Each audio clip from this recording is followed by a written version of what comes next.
네, 여러분 안녕하세요. 드디어 길고 길었던 성경 공부의 1권이 끝이 났습니다. 그래서 신약의 두 번째 파트를 이제 같이 좀 공부를 하게 될 텐데, 초록 색깔 페이지에 있는 교재는 이제 잘 간직해 두고 아마 여러분들께 지금쯤이면 도착을 했을 것 같은데, 청록 색깔의 요런 예쁜 교재가 이제 집으로 갔을 겁니다. 이 교재를 통해서 함께 보면서 여러분들이 읽어 내려가면서 특별히 여러분들 마음속에 좀 하나님이 주시는 마음들을 잘 찾아볼 수 있는 시간이 됐으면 좋겠는데, 같이 좀 하나님 마음을 알아보는 시간을 이 성경 공부 시간을 통해 좀 가질 거예요. 혹시라도 이 교재를 받지 못한 친구들이 있으면은 꼭 선생님 또는 간사님에게 연락을 해주셔서 받을 수 있도록 좀 해주면 좋겠어요. 이 교재가 없으면은 이 성경 공부를 진행하는 것이 생각보다 쉽지가 않습니다. 그래도 여러분 영상 꼭 보면서 성경 공부 같이 해줬으면 좋겠고요. 주소가 바뀌었거나 주소가 누락이 돼서 좀 이렇게 받지 못하는 친구들, 또 여러 가지 기타 이유들로 받지 못하는 친구들이 있다면 꼭 교재를 받아가실 수 있도록 저에게 연락을 주시면 감사하겠습니다. 우리 2권의 첫 번째 과를 한번 나가보도록 할까요? 오늘의 본문 말씀은요, 마가복음 4장 1절에서 8절 말씀, 그리고 14절에서 20절의 말씀입니다. 제목은 여러분들이 보시는 대로 씨 뿌리는 농부는 땅을 가리지 않아 라는 주제로 여러분들과 함께 은혜를 나누겠습니다. 역시 이번에도 관전 포인트가 있는데요, 1과의 관전 포인트는 복음을 들을 때 사람들은 저마다 다르게 반응한다 라는 것입니다. 여기서 짚고 넘어야 될 것, 여러분, 복음은 뭘까요? 복음은 죄인 되었던 우리가 하나님의 은혜로, 예수님의 십자가의 사랑으로 하나님의 자녀가 된 것, 이것이 복음입니다. 근데 이 복음을 들을 때마다 사람들이 다르게 반응한다라고 오늘 본문은 이야기를 해주고 있네요. 여러분, 우리는 뭔가 설명할 때 예시나 비유 또는 이야기들을 통해서 전달할 때가 간혹 있습니다. 듣는 이들에게 전하고자 하는 내용을 좀 더 쉽게 전달하고자 할 때 그럴 때 우리가 비유, 예시 또는 이야기를 좀 활용하죠. 예수님은 오늘 본문을 통해서도요, 우리에게 무언가 전하고자 하시는 이야기가 있으신 것 같아요. 그래서 씨를 뿌리는 사람과 그리고 땅에 대한 이야기를 우리에게 좀 들려주십니다. 오늘 본문에는 4가지 땅이 좀 등장을 하는데요. 먼저 길가, 그리고 돌밭, 가시덤불, 좋은 땅, 이 4가지의 땅이 등장을 합니다. 그리고 이 4가지의 땅에 씨를 직접 뿌리는 어떤 한 사람이 또 등장을 하죠. 그런데 각 땅마다 씨앗의 어떤 결과물이 다릅니다. 첫 번째부터 볼까요?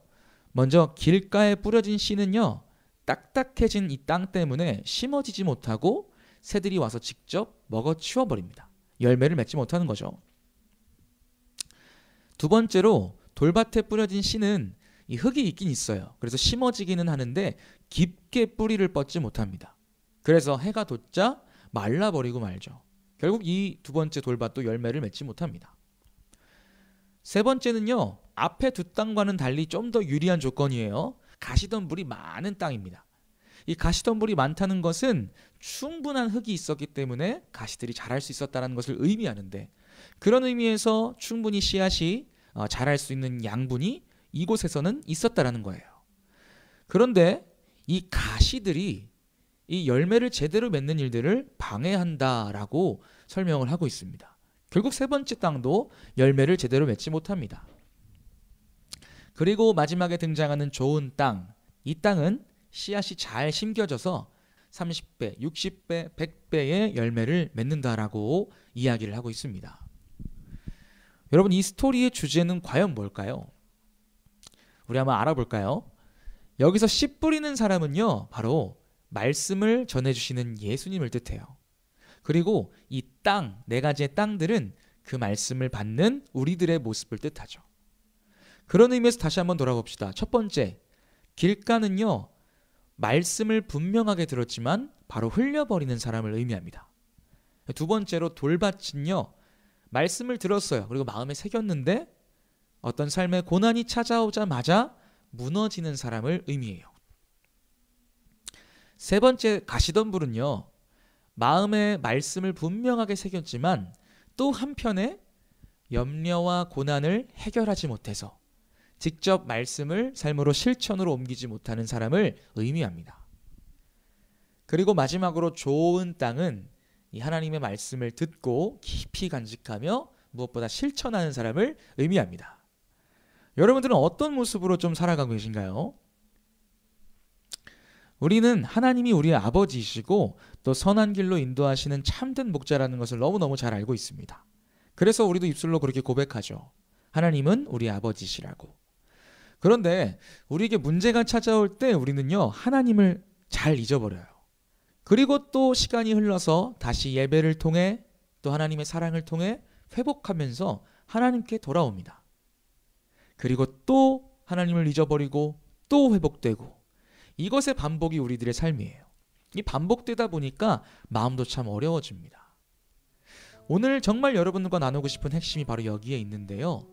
우리가 좋은 땅이 되어서 하나님의 말씀을 잘 붙들고 실천하려면 날마다 하나님을 찾는 것이 무엇보다 중요합니다.